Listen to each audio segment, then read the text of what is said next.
Mabuhay ang OFWs! Mabuhay! Mabuhay ang Pilipinas! Mabuhay! Hey, yeah, yeah, yeah, yeah, yeah, yeah.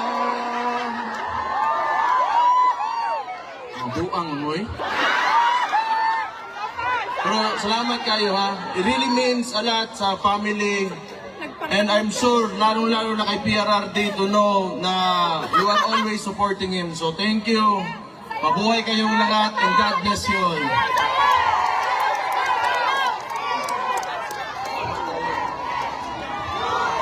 Maraming salamat po, Vice Mayor Sebastian Baste Duterte. Okay pa ba kayo? 22 minutes.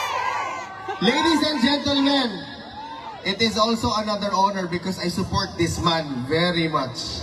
Our next speaker na magsasalita po